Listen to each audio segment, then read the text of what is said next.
Is coffee good or bad for you? Let's find out.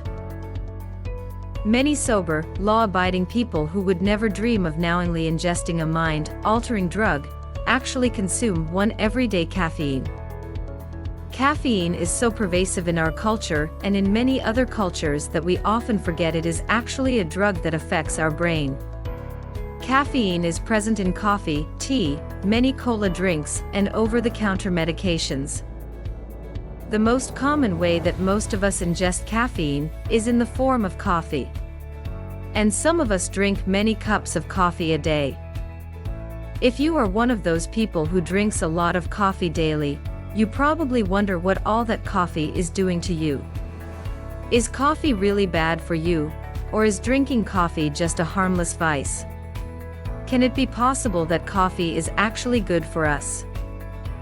The research on coffee shows mixed results.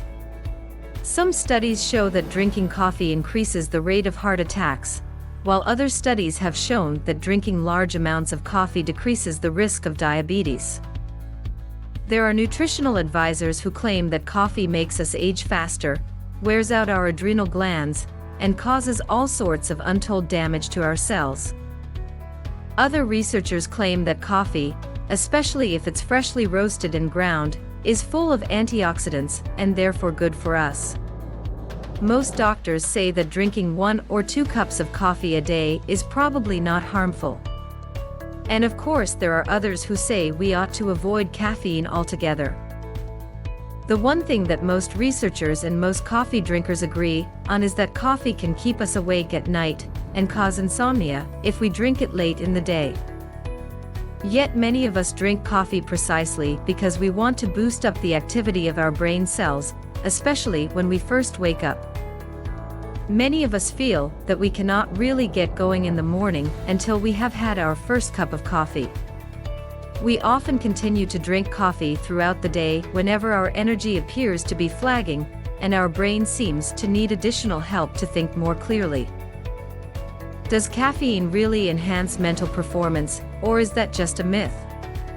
Yes, caffeine does give a temporary boost to brain cells. But the amount required to improve mental performance is not very high. Even half a cup of coffee will be enough to give your brain a boost that lasts several hours. Oddly enough, more caffeine is not necessarily better. In one test done when high-level executives were given the equivalent of 14 cups of coffee in a day, they made their decisions faster, but the decisions were not of very good quality. Not every person reacts to caffeine in the same way. Some people experience greater mental clarity, alertness, and productivity after a cup of coffee. Other people become jittery, anxious, or depressed when they drink coffee.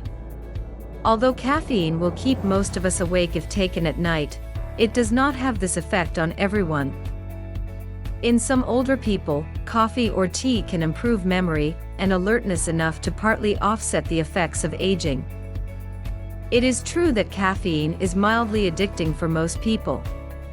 Some people can quit using caffeine with absolutely no withdrawal symptoms, while others will feel headaches, fatigue, and experience cravings for caffeine for weeks. Caffeine works by blocking one of the neurotransmitters adenosine, which normally tells brain cells to calm down. Brain cells that have been affected by caffeine will remain excited and on high alert for several hours. The most noticeable negative effect of caffeine is that it can interfere with sleep. In most people, drinking coffee, tea or cola in the late afternoon or in the evening will cause insomnia. If you are particularly affected by caffeine, you will find that the quantity and quality of your sleep will be greatly reduced. This can set off a vicious cycle, where you feel so tired all the next day that you drink a lot more coffee just to try to feel awake.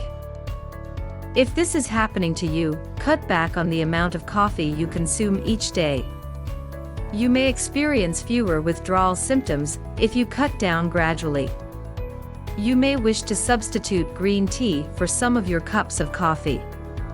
Green tea has some caffeine, but not as much as coffee. Better yet, consider substituting exercise for some of those cups of coffee. If you can't leave your workplace, at least get up from your chair periodically. Do a few stretches, walk around a bit, and jump up and down a few times. Take some deep breaths.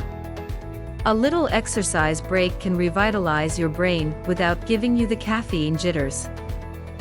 Remember that your brain won't really benefit from more than 1 or 2 cups of coffee in a day. If you find this video helpful, press like and share with your family and friends.